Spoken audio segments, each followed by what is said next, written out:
So, this is coming up. This is my first trip to New York City. And I know many of you dream of going to New York City, right? I'm going to go to New York, and I'm going to get laid often, more often than I do in Lansing. So, this is my first trip to New York. When the plane lands, the New York City lights blink in code, as if they are welcoming me to the city. I'm staying with my mother's older brother David in the Red Book projects in Brooklyn. The dim hallways reek of urine, and the noise of boys fighting and sirens outside the window is unbearable. One night, when I'm taking the garbage to the incinerator, a tall, fat man with a runny nose offers me $20 to give him a blowjob. I drop the garbage in the hallway and scream for my Uncle David, who comes barreling out the front door with a knife. The fat man ambles away before I can find the words to say what happened. Uncle David hugs me and warns me to avoid the other people who live in the other apartments. I spend the hot and humid days roaming the city. $1.25 takes me anywhere on the subway. Today it's almost $2.50 for a ride. And I love to stand on the platform and watch the gigantic metal structures squeal to a halt. Then I hop into the middle car and attempt small talk with other passengers.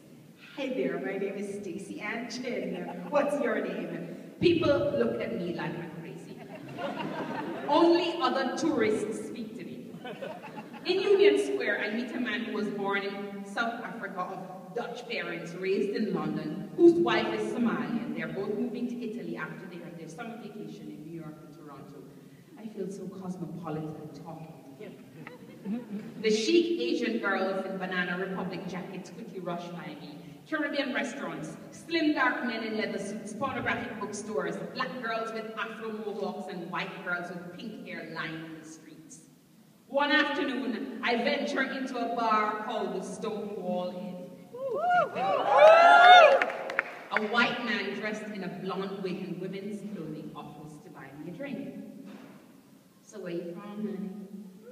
His voice is husky and his mascara is running, so he looks a bit like a raccoon in sequined evening wear. I sip my ginger ale and I whisper, Jamaica.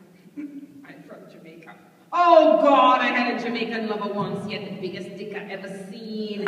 I always had to stay in bed after we fucked. I couldn't walk. You should have seen me, honey. I would be laid out for days like a dead body for days. I think I'd be in a wheelchair if I'd kept up with that big old Jamaican dick. He turns his roomy eyes to the side and runs his fingers down his cheek. Now me, my dick is the most itty-bitty thing in the whole wide world. Not that you would care. Aren't you a lesbian?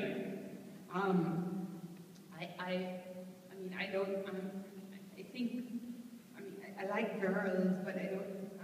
Oh God, sweetie, you ain't gotta know shit just yet. You're young, you'll figure it out. Whatever it is, just go with it. Fucking girl, this is no young fucking city. Just fucking go with it. You can be any goddamn thing you wanna be. Now run along, little maybe dyke. I see a nice little tidbit I'm gonna go eat up over there. There's something thrilling about the way that man says fuck and dick out loud right there in public. In Jamaica, I could get killed for talking about the things I want to do to the women I like. I'm almost halfway through my trip when I discover the bookstores.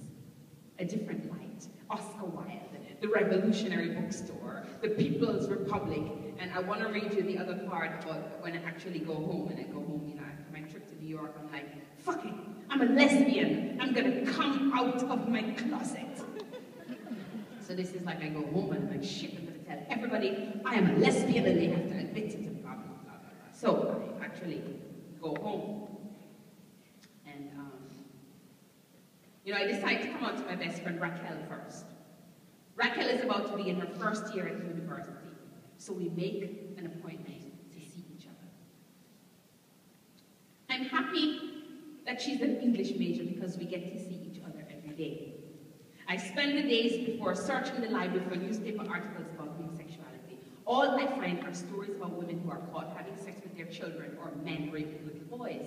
The articles say that homosexuality is the most unforgivable sin.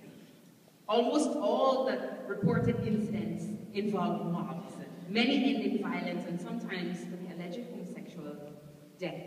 I tell myself I have to stop reading these horrible stories, but hours later, I'm still there, reading and rereading. When I meet Raquel, I can hardly concentrate on what she's saying. I laugh nervously and nervously and nervously, and she says to me, finally I stop her and I say, Raquel, I have something that I have to tell you. She looks up from her plate of rice and peas and she says, what's up? I said, well, I think, I think boys are very, boys here at least are very immature. And I think, Staceyann, I have something to tell you too. I have to tell you I'm a lesbian. What? Jesus Christ, what? Just what I said, I think I'm gay. Well, that makes two of us on this island, eh?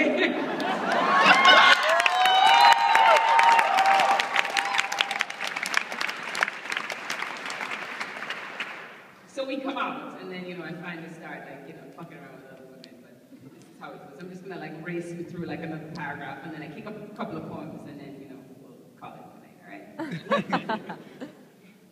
Serrana and I are only study partners because I asked her before anyone else did.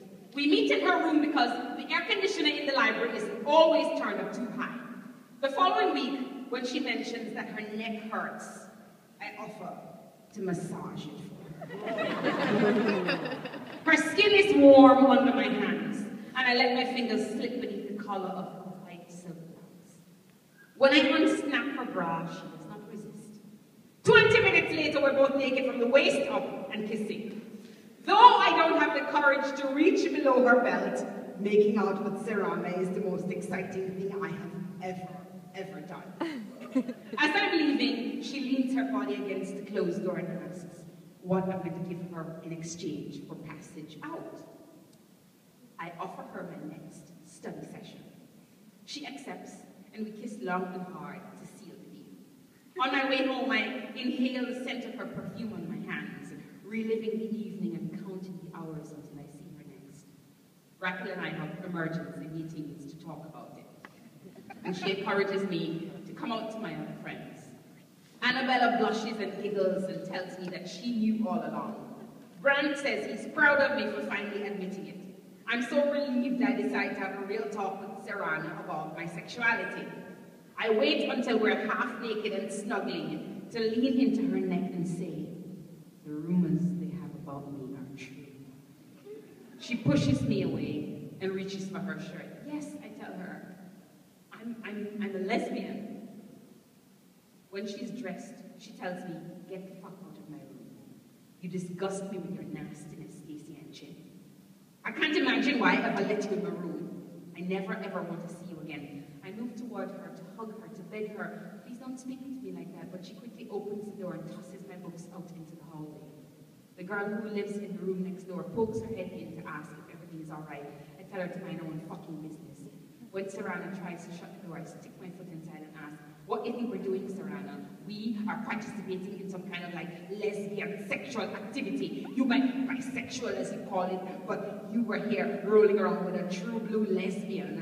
Staceyann, lower your voice. If you ever speak to me again, I will tell everyone that today you came into this room and tried to put your hand on my skirt when I was sleeping. If I were you, I would forget you ever knew a girl called Serrana Lane Parker. I spent the days longing for Serrana, until I noticed that Cheryl from my African literature tutorial is making eyes at me. I say hello after class, and then she invites me to spend the night in her room. Cheryl's boyfriend has gone to Miami for the weekend, and she has been curious about kissing women, she says. We spent the night groping at each other fully clothed. We didn't even know we weren't having regular sex. You know, when you're still in that stage. You're still trying to look good having sex. I mean, if you're really nobody looks good when it's really being done well.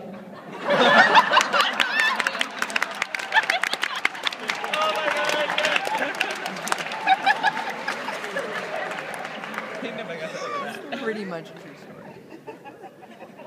So those are experts from the book. So I'm going to kick you a poem or two right now. Hold on, stay with me.